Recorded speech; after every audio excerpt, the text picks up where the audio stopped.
안녕하세요. 오늘은 여러분들이 얼마 전에 좀 됐네요. 이제 몇 달 전에 봤던 올해 1차 임종평 그 문제 중에 1교시부터 시작해서 처음 문제, 내과 문제만 처음 50개의 문제를 한번 설명을 드리려고 해요. 이 설명을 드리려는 이유는 뭐 워낙 임종평이 중요하다고 제가 항상 말씀드리죠. 임종평이 올해 국시에 나올 가능성이 높으니까 그걸 한번 잘 풀어보는 것도 중요하고, 또 하나는 저랑 이제 문제풀이나 이론 강의, 문제풀이 강의 공부했잖아요. 그래서 그런 거를 공부한 거를 기본으로 내가 얼마나 시험을 잘 볼 수 있는가, 진짜 그거를 내가 충실히 공부하면 얼마나 잘 볼 수 있는가에 대해서 좀 확인을 시켜드리고 싶기도 하고, 어떻게 이게 문제로 나오는지에 대해서 보여드리고 싶기도 해서 이렇게 마련을 했습니다. 결론을 말씀드리면 50문제인데 그 중에 한 3개 정도는 틀릴 수도 있다는 생각이 들고요. 조금 더 좀 많이 잡아도 한 5개 정도? 그러니까 다시 말하면 저랑 공부한 내용만 완벽히 숙지를 해도 내과는 100점 만점으로 했을 때 90점을 맞을 수 있다는 얘기입니다. 50개를 풀면 5개 이내로 틀려야 된다라는 얘기입니다. 그러니까 제가 항상 말씀드리지만 그 50개 중에 2개, 3개를 맞추기 위해서 공부를 더 하고 노력하는 게 효율이 매우 떨어집니다. 그래서 내과 저랑 공부하는 내용을 충실히 열심히만 공부해도 내가 이 정도를 맞출 수 있구나, 저가 정말 저랑 공부한 거를 완벽하게 이해할 수 있도록 노력을 더 해야겠구나 라는 생각을 하셨으면 좋겠습니다. 문제를 한번 풀어볼까요? 그러면 자, 첫 번째 문제입니다. 52세 남자가 3일 전부터 고열이 나고 윗배가 불편해서 왔다. 사진 보기 전이에요. 어쩌고 저쩌고 오른쪽 윗배에 앞통이 있다. 자, 그냥 제가 항상 얘기하잖아요. 키워드가 있다. 문제를 보면 그냥 키워드가 딱 떠오르면 그 문제는 맞춘 거다. 오른쪽 윗배가 아프고 체온이 38.2도래요. 열난데요. 오른쪽 윗배 아프고 열나면 3가지라고 제가 항상 얘기합니다. 콜레시스타이티스, 콜란자이티스, 리버 압세스. 직역도로 얘기하죠. 직역도로 나옵니다. 콜레시스타이티스, 콜란자이티스, 리버 압세스. 그 중에 제가 리버 압세스는 뭐라고 항상 얘기하죠? 리버 압세스는 사진을 줄 수밖에 없다. 왜냐하면 병력만 주고 리버 압세스로 케이스를 만들어가기가 너무 어려워요. 다른 거랑 구별을 하기가. 그래서 사진을 줍니다. 그러니까 머릿속에 이미 있는 거예요. 아, 이 문제는 콜레시스타이티스, 콜란자이티스, 리버 압세스 중에 하나구나. 그러고 사진을 보는 거죠. 그러면 리버 압세스라는 걸 모를 수가 없죠. 리버 압세스. 그래서 보기 중에서 지금 1번하고 4번이 그나마 고민이 됐겠네요. 리버 압세스, 콜레시스타이티스. 근데 뭐 사진 보면 리버 압세스라는 걸 쉽게 풀 수 있었습니다. 1번 아주 쉬운 문제. 자, 그래서 저랑 공부했었죠? 오른쪽 윗배 아프고 열나요 3가지. 다시 한번 기억하시고요. 자, 63세 여자가, 잠깐만요. 하나 더 넘어왔나? 아니다. 맞죠? 63세 여자가 2주 전부터 열이 지속되어 병원에 왔다. 열나서 왔어요. 어렸을 때 심장에 이상이 있다고 들었는데 치료를 받지 않았다. 심장에 이상이 있던 사람이 열이 나서 왔다. 그러면 머릿속에 떠오르는 병이 인펙티브 엔도카다이티스 말고는 사실 없습니다. 카디올로지에서 열나는 병이 뭐 마이오카다이티스, 페리카다이티스, 뭐 인펙티브 엔도카다이티스 이런 게 있지만, 페리카다이티스나 마이오카다이티스는 그냥 갑자기 어느 날 생기는 병이고, 인펙티브 엔도카다이티스는 사실 뭐 심장 질환이 있던 사람에서 이제 잘 생기는 병이라고 볼 수 있겠죠. 항상 그런 건 아니지만, 특히 판막의 경우에. 자, 그래서 열이 난대요. 이렇게 몰랐다고 쳐요. 열 난대요. 근데 심장 청진에서 수축기 심잡음이 들린대요. 이것도 강의 때 제가 항상 얘기합니다. 뭐뭐가 들리면서 열나요? 그러면 무조건 인펙티브 엔도카다이티스입니다. 뭐뭐가 들리면서 열나요? 인펙티브 엔도카다이티스. 이 환자는 일단 여러분 머릿속에는 인펙티브 엔도카다이티스라고 떠올라야 됩니다. 자, 검사는 인펙티브 엔도카다이티스의 검사는 2개입니다. 혈액배양 검사랑 심장 초음파다. 2가지다라고 얘기를 했었죠. 그리고 제가 심장 초음파인데 이게 경흉부 심초음파보다 경식도 심초음파가 조금 더 정확하게 잘 보인다. 처음부터 경식도 심초음파를 할 수도 있고 아니면 경흉부 심초음파를 해서 잘 안 보이면 경식도 심초음파라는 걸 해야 된다 라고 설명도 했고 문제도 풀어봤고 했습니다. 자, 그래서 했더니 혈액배양 검사 했더니 균이 자라고요. 경흉부 심초음파를 했는데 원래 승모판 역류가 있는 건 알아요. 근데 이제 뭐냐면 우리는 이거 진단하려면 이제 베지테이션이라는 게 있는 걸 확인을 하고 싶은 거잖아요. 근데 경흉부 심초음파에서 베지테이션이란 걸 확인을 못했다라고 한다면 다음으로 무슨 검사할래? 인펙티브 엔도카다이티스에서 혈액배양 검사랑 경흉부 심초음파를 했는데 추가로 무슨 검사할래? 라고 하면 경식도 심초음파밖에 없습니다. 2번. 답 2번이고요. 저랑 공부할 때, 자, 혈액배양 검사랑 심초음파, 인펙티브 엔도카다이티스는 이거 두 개밖에 없다, 검사가. 근데, TT보다 TE가 경식도 심초음파가 좀 좋긴 하다. 이런 얘기 했었고요. 같이 풀었던 문제 중에 이런 문제가 있었어요. 인펙티브 엔도카다이티스가 의심이 되는 문제인데, 특히 이제 인공판마 갖고 있는 사람, 경흉부 심초음파에서 베지테이션이 관찰이 안 됐다. 추가로 뭐 할래? 그래서 경식도 심초음파, 식도경유 심초음파란 걸 해야 된다. 3번이 답이다. 라는 걸 문제를 같이 풀었었죠. 그래서 이것도 확실히 맞출 수 있는 문제였습니다. 자. 이건 뭐 사실 뭐 저랑 공부를 했던 안 했던 쉬운 문제입니다. 만성 비형간염이 있는 환자고요. 뭐 CT 사진 보면 이미 눈에 들어오지만 사실 이거 이제 간세포암이거든요. 헤파토셀룰라 칼시노마. 근데 알파 피토프로테인을 높게 줍니다. 알파 피토프로테인 높게 주면 간세포암입니다, 사실. 그래서 문제 풀기 굉장히 쉽습니다. 많이 나오는 문제인데 알파 피토프로테인 높고 동맥기에 하얗게 보이고 지연기에 어둡게 보이는 하이, 로우 어테뉴에이션을 보이는 게 헤파토셀룰라 칼시노마죠. 간세포암종 3번. 이것도 뭐 너무 쉬운 문제예요. 36세 여자가 8시간 전부터 코피가 멈추지 않아서 왔다. 피가 안 멈춘다. 그래서 봤더니 판사이토페니아예요. 백혈구 적고 혈색소 적고 혈소판 적고 판사이토페니아. 판사이토페니아라고 하면 사실 우리가 생각을 해야 되는 건 에이플라스틱 아네미아. 고령의 환자에서는 뭐 마이엘로 디스플라스틱 신드롬. 그 다음에 어큐트 류케미아. 뭐 이런 것들 그 외에도 뭐 조금 더 있긴 하지만 뭐 메갈로블라스틱 아네미아도 판사이토페니아로 올 수 있죠. 뭐 이런 것들을 감별해야 된다라고 얘기를 했었고 여기까지 읽으면은 일단은 뭐 판사이토페니아 오케이. 그래서 PBS를 했는데 블라스트가 41%다. 이것도 제가 항상 얘기했습니다. 성인에서 페리페랄 블러드에 블라스트가 보이면 그거는 류케미아다. 그냥 모세포라고만 주면 어큐트 류케미아다. 급성 백혈병. AML 아니면 ALL 같은 급성 백혈병입니다. 그래서 뭐 급성 백혈병입니다. 어큐트 류케미아. 뭐하고 할까요? 골수 검사죠. 2번. 고민이 없습니다. 본메로 바이옵시죠? 2번. 자, 29번 문제.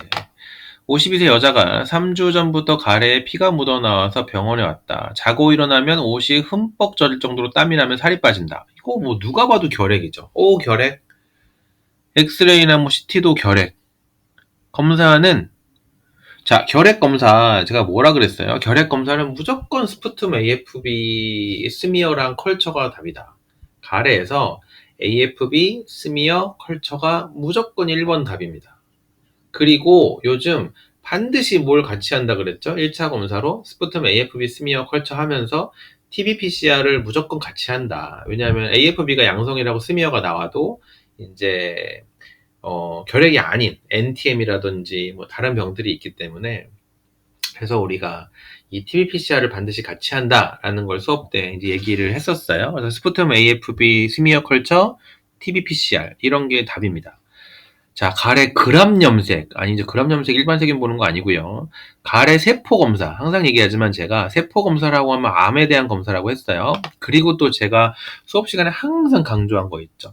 인터페론 감마 릴리즈 어세이랑 튜버클린 스킨 테스트는 기본적으로 잠복결핵을 진단하는 검사다. 액티브 TB 때 하는 검사가 아니다. 아주 정말 이상한 특별한 경우, 여러분 시험에서 절대 안 물어보는 경우를 제외하면 3번, 4번 검사는 증상이 없고 엑스레이가 깨끗한 증상이 없는 잠복결핵을 진단할 때 하는 검사지 활동성 결핵에서는 절대 고르면 안 된다.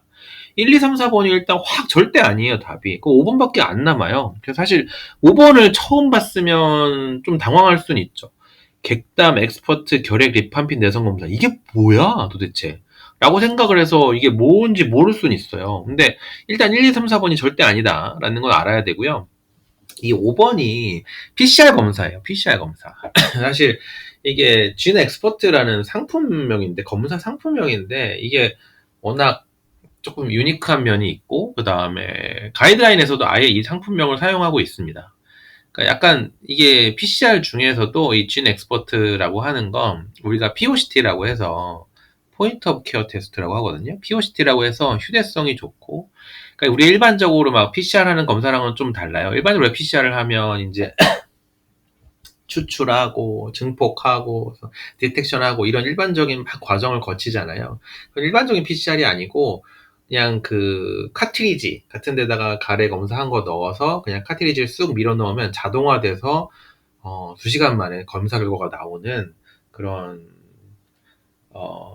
여러 가지 표현을 쓰는데, POCT가 정말 적절한 표현입니다. 현장 검사라고 하는데, 간편화된 PCR 검사다.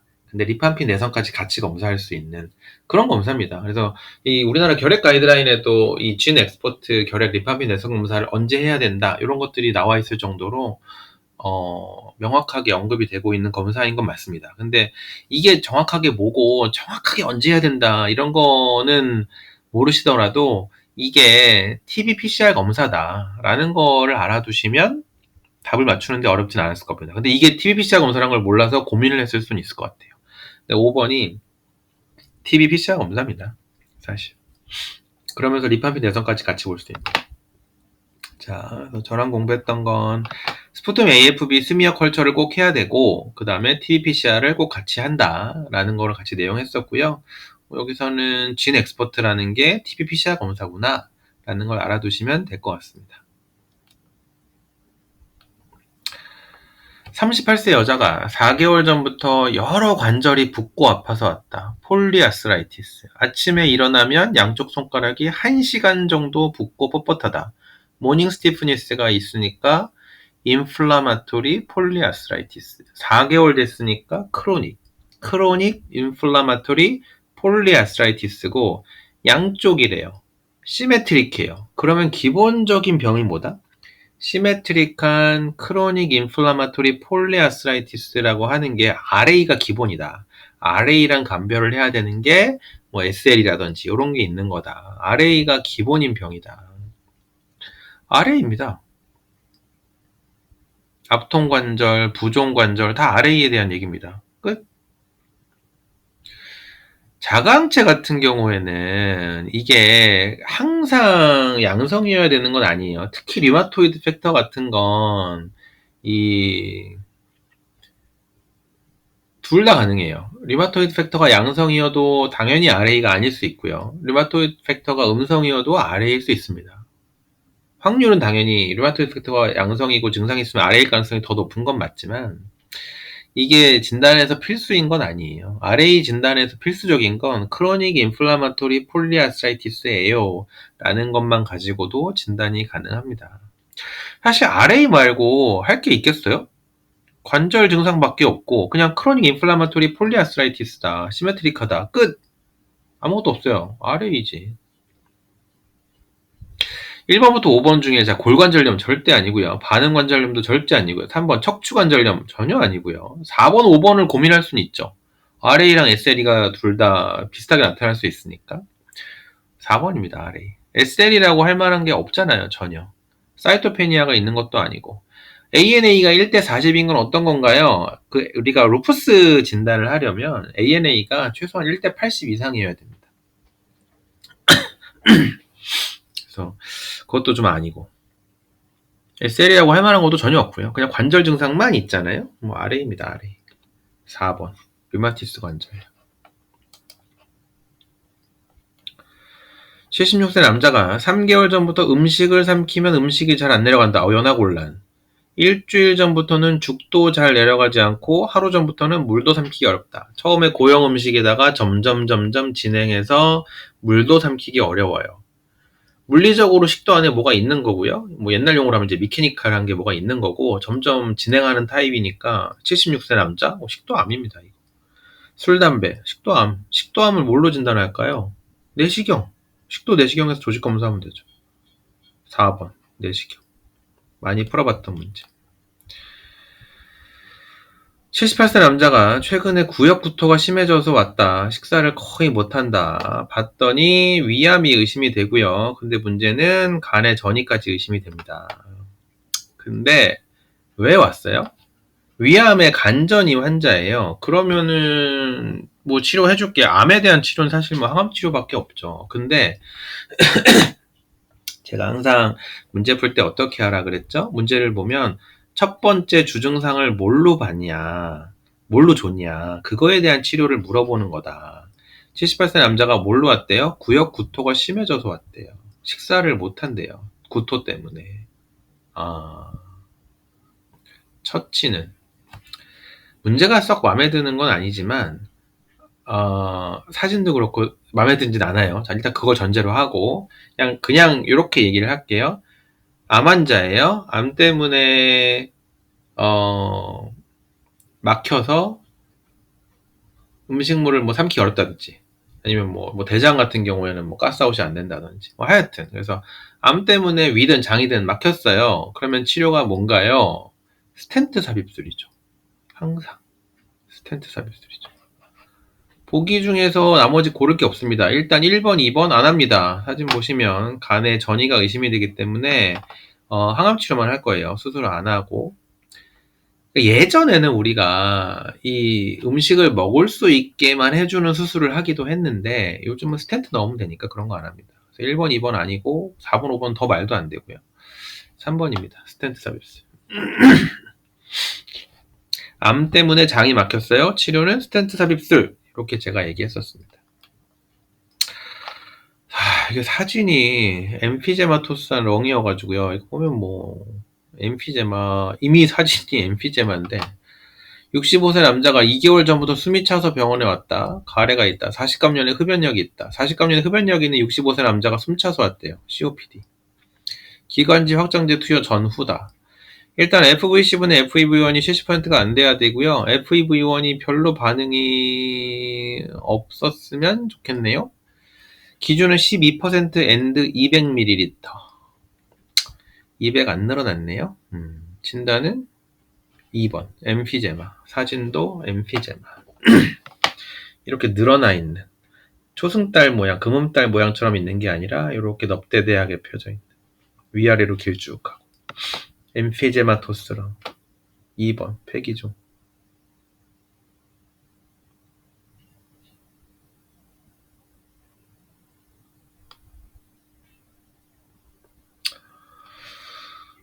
(38세) 여자가 3주 전부터 숨을 쉬기가 힘들다고 병원에 왔다. 왜? 마른 기침이 있다. 일을 하면 마른 기침이 있다. 일을 쉬면 호전된다. 일과 관련돼서 기침을 하고 숨이 찬 거예요. 자, 조류 사육장, 새, 닭, 뭐 버섯 농장, 뭐 지하실 등등등. 특별한 상황에 가면 기침이 나고 가래가 나오고 그라운드 글라스 오페스티, 제한성 폐기능 장애, 리스트릭티브 패턴의 PFT 어브노말리티.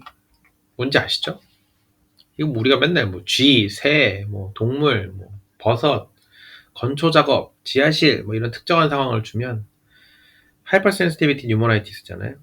하이퍼센시티비티 뉴모나이티스입니다. 심장 초음파 상관없고요. 2번 폐기능 검사 이미 했는데 4번 ABGA를 진단할 수 있겠어요? 5번 폐 MRI가 답의 문제는 없습니다. 기관지 폐포 세척 마음에 안 들지만 3번이 답입니다. 이것도 풀었던 문제가 있는데 우리가 하이퍼센시티비티 뉴모나이티스 진단에 도움이 되는 소견 진단 기준에 어떤 게 있냐면 기관지 폐 세척 액내 림프구 증가증 이란 게 들어갑니다. 기억이 나실지 모르겠지만 기관지폐포 세척액 내 림프구 증가증이란 게 진단 기준에 들어간다 라고 수업 때도 제가 얘기를 했었습니다. 3번. 패밀리아 하이퍼콜레스테롤레미아인데요. 사진이 그냥 콜레스테롤이 높다, 가족들이 다 높다, 심근경색이 있다, 패밀리아 하이퍼콜레스테롤레미아, FH, 사진도 FH. LDL이 엄청 높겠죠? 검사는 아포 어쩌고 아니고요. LDL 리셉터의 뮤테이션이 패밀리아 하이퍼콜레스테롤레미아의 원인이라고 수업 때 얘기를 했었죠? 5번.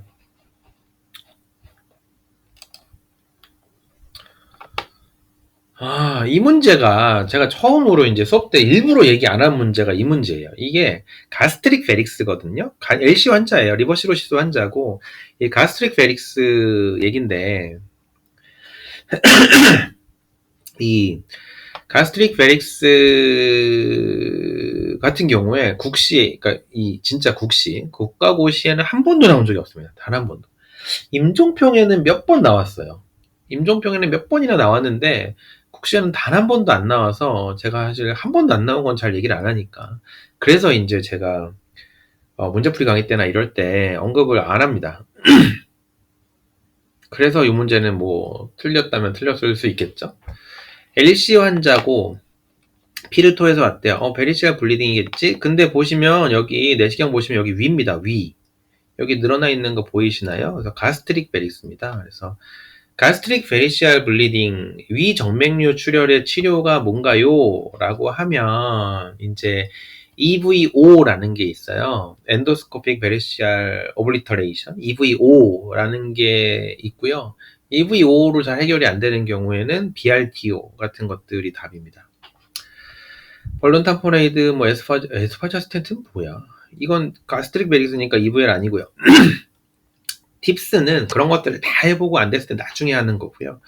BRTO라고 하는 벌룬 어클로디드 레트로그레이드 트랜스피너스 오블리터레이션이라는 게 5번이 이제 가스트릭 베릭스에 대한 치료입니다. 그래서 답이 5번인데 사실 좋지는 않아요. 그러니까 왜 제가 물론 뭐 맞습니다. 5번인 거 맞고요.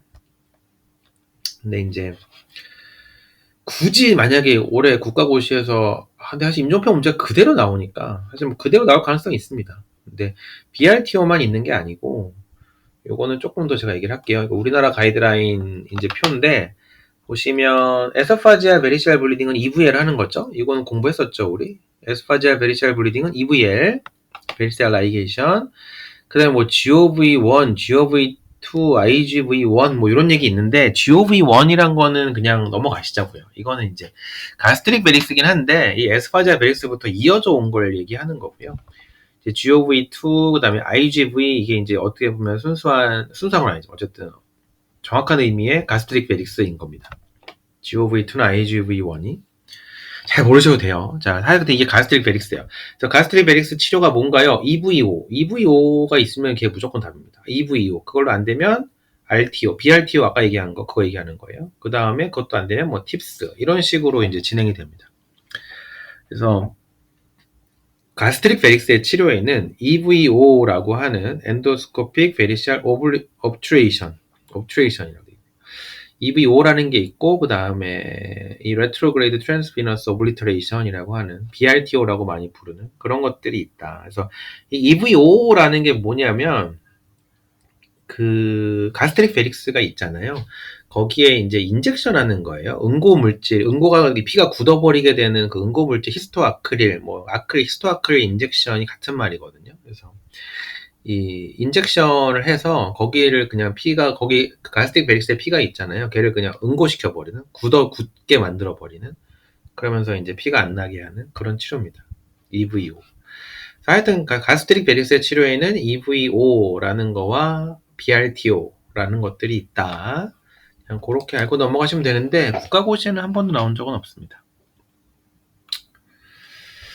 38세 남자가 1일 전부터 구역구토가 심해져서 응급실에 왔다. 공복 혈당이 높다고 들었다. 근데 헤모글로빈 A1C가 14에 혈당이 480에 난리 났네요. 케톤 양성, 소변 케톤 3 포지티브, pH 7.12, 다이아베틱 케토 애시도시스입니다. 누가 봐도 DKA라는 건 쉽게 알 수 있습니다.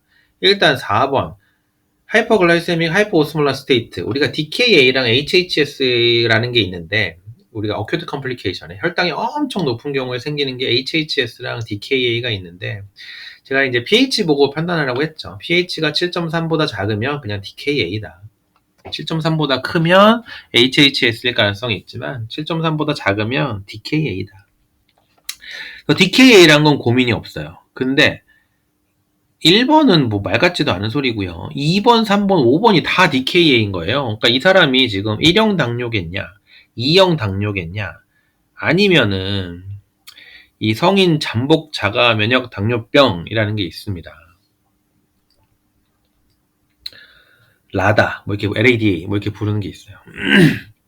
2번이냐, 3번이냐, 5번이냐라는 얘기인데, 일단은 봐보세요. 딴 것도 제가 설명을 드릴게요. 근데 보시면, 항인슐린 항체 음성, 항최도 세포 항체 음성, 안티 GAD 안티바디 음성, 다 음성이잖아.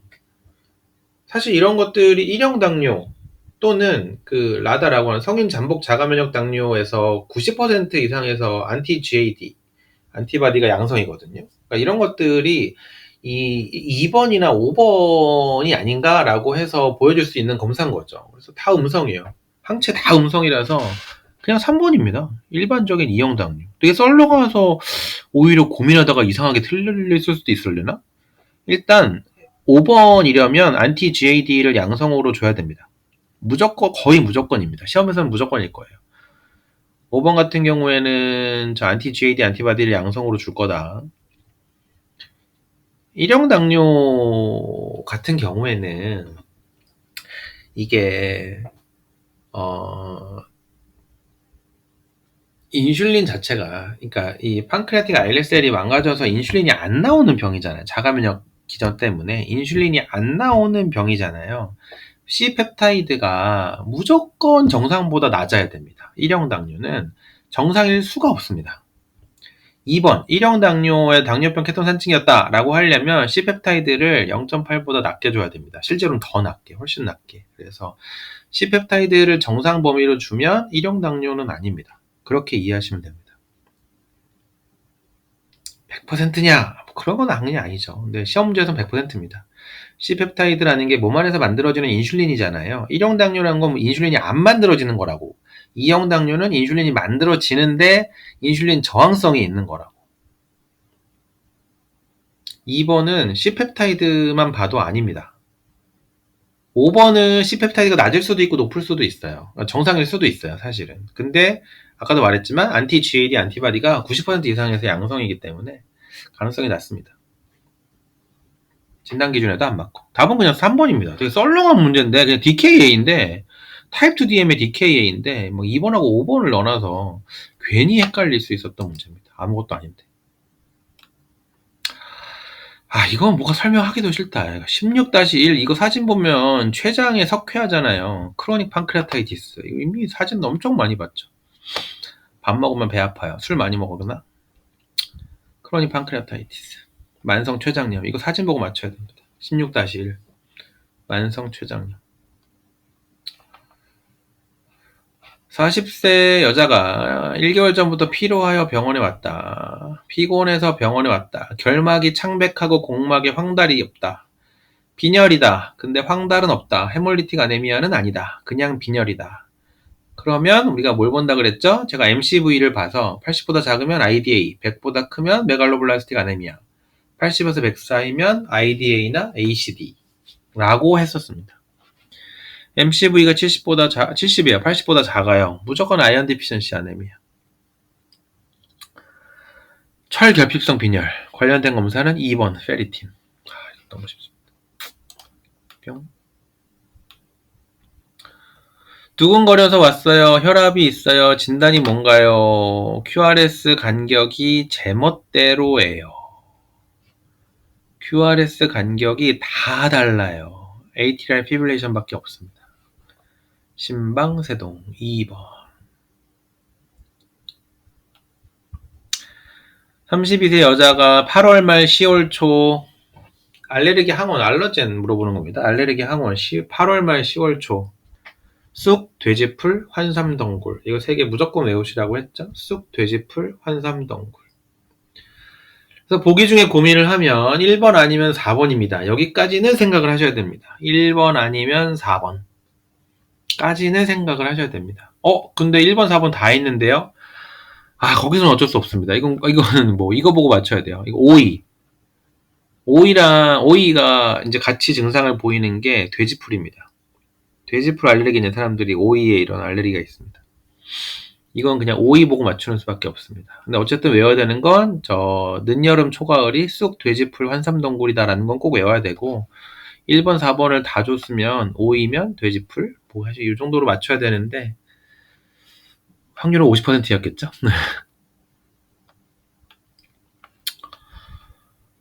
27세 남자가 숨차다고 왔어요. 2주 전부터 밤에 자려고 누우면 숨이 차요. 평소에 늘 피곤하고 졸려요. 늘 피곤하고 졸려요. 평소에 늘 피곤하고 졸려요. 166cm에 117kg예요. 27세 남자인데 혈압이 높아요. 이 사람 왜 혈압이 높을 거냐? 뒤에 보시면 콤파 괜찮고요. 레닌 알도스테론 괜찮고요. 쿠싱도 아니고 메타네프린도 거의 정상 범위예요. 그래서 2차성 고혈압이라고 볼 만한 게 프라이머리 알도, 피오크로모사이토마 다 아니에요. 레닌 알도 다 아니에요. 근데 166에 117kg고요. 늘 피곤하고 졸려요. 수면무호흡증.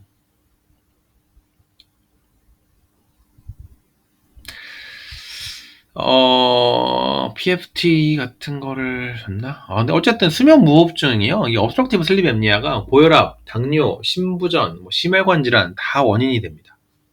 답은 1번입니다. 수면다운 검사. 사실 뭐라고 설명하기도 어려울 정도로 그냥 좀 평범한 문제긴 합니다. 자, 46세 여자 환자가 왔는데요. 건강검진에서 잰 혈압이랑 집에서 잰 혈압이 달라요. 병원에서만 혈압이 높은 것 같아요. 백이성 고혈압. 무슨 검사 추가로 해볼까요? 5번. 엄청 많이 풀었던 문제입니다. 24시간 혈압 측정.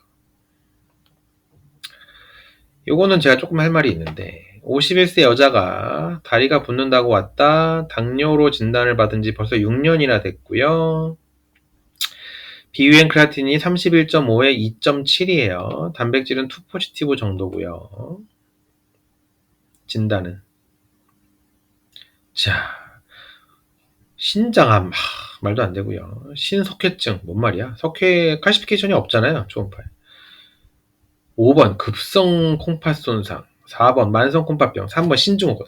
신증후군이라고 하려면 우리가 프로테인 유리아가 3.5g 이상인 걸 확인을 해야 신증후군인데요. 단백질이 2 포지티브가 아니라 4 포지티브 이렇게 나오겠죠.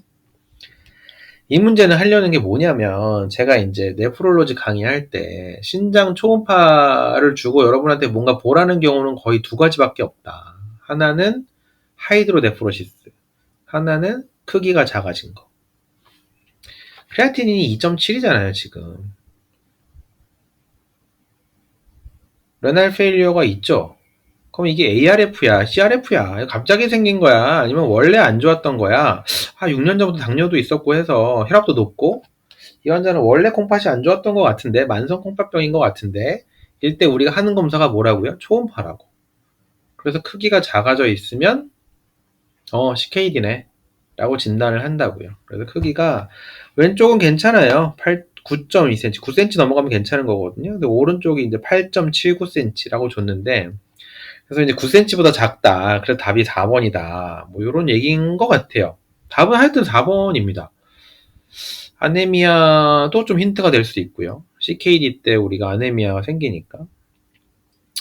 그거 말고는 병력에서도 CKD가 의심이 되고.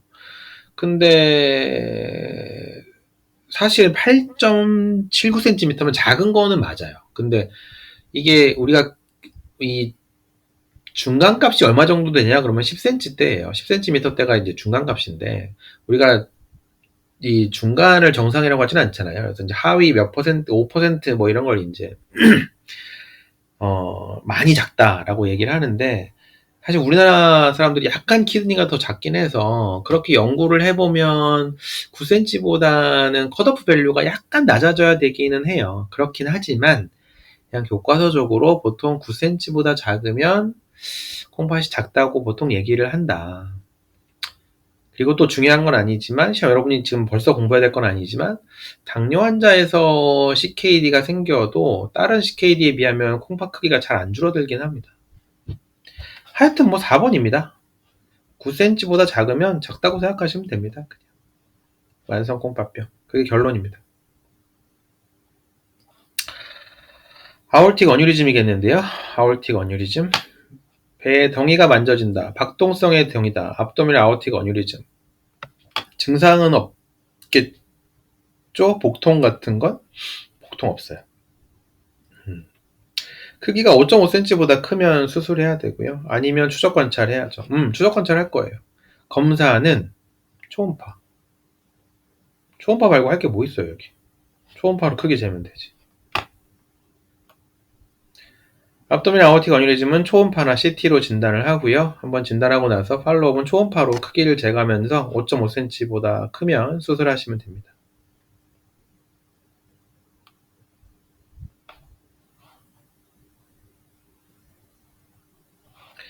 42세 남자가 6개월 전부터 간헐적으로 숨이 차다며 왔다. 숨차대요. 쌕쌕거린다. 천식. 밀가루 재분소에 대비를 한다. 직업성 천식.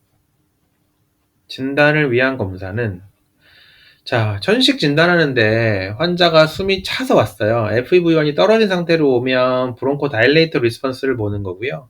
어느 정도 멀쩡한 상태, 정상 범위인 상태로 왔으면 그때는 PFR의 베리어빌리티나 메타콜린 브론키아 프로보케이션 테스트 뭐 이런 걸 하겠죠. PFR의 베리어빌리티 5번. 이것도 많이 풀어봤던 문제입니다. 진단검사가 3가지가 있다. 숨 차서 왔으면 브론코 다일레이터 리스폰스 기준도 알아두셔야 되고요. 정상인 상태에서는 주로 PFR의 베리어빌리티. 기치명 천식에서는 뭐 메타콜린 브론키알 프로보케이션 테스트 뭐 이런 식으로 진단을 합니다. 요것도 수업시 때 얘기했습니다. 감염내과 공부하면서 손바닥에 이런 사진 주면 이거 매독이다. 매독밖에 없습니다. 손바닥에 이런 거 주면 매독입니다. 그냥 통증이 없는 무통성의 성기궤양 매독. 검사는 매독 3번. 제가 수업 때 보여드렸던 사진입니다. 프리캐스가 보이네요. 6시간 전부터 배가 아파서 왔다. 얼서퍼포. 검사는 이걸로 이미 진단이 됐지만 검사 복부 CT 5번 복부 CT 이것도 기존에 기출문제에 있었습니다. 22세 여자가 2주 전부터 열이 난다고 병원에 왔다. 열이 나요. 38도 이상의 열이 나요. 양쪽 뺨에 발진이 있어요. 햇빛을 쐬면 피부에 발진이 생겨요. 양쪽 뺨에 발진. 포토센시티비티. SLE 아닐까요? 관절통. SLE. 22세 여자. SLE. ANA 1대 1280. 오, SLE. 더블 스트랜드 DNA. SLE. 보체 감소. SLE. 진단의 SLE. 5번. 야, 이건 정말 고마운 문제죠. 양쪽 뺨 부위에 붉은 구진발진 보는 순간은 루푸스죠, 사실. 이거 안 줬어도 맞출 수 있어야겠지만. SLE. 너무 쉽네요. 엑스레이는 정상인 것 같고요. 42세 여자가 10개월 전부터 기침이 지속되어 병원에 왔다. 간헐적으로 쌕쌕거림이 있다. 천식. 얼굴 주위에 압통은 없고요. 엑스레이 정상이고. 치료는 천식이겠지? 유도 가래 검사에서 호상구 32%. 어마어마한 겁니다. 저거 사실 3%만 넘어도 높은 거거든요. 천식일 때 인두스드 스푸툼에서 호상구 올라가면 그러니까 엑스레이가 정상인 만성기침에서 유도 가래 검사에서 호상구가 올라가면 둘 중에 하나입니다. 천식이거나 에오시노필릭 브론카이티스거나 호상구성 기관지염 또는 천식입니다. 근데 뭐 쌕쌕거림이 있었다고 하니까 아마도 천식일 가능성이 높죠. 치료는 둘 중에 뭐든 똑같습니다. 이네일드 코르티코스테로이드 4번 흡입 스테로이드. 만성기침 치료 강의 때 제가 얘기했던 슬라이드입니다. 아스마도 ICS, 에오시노필릭 브론카이티스도 ICS.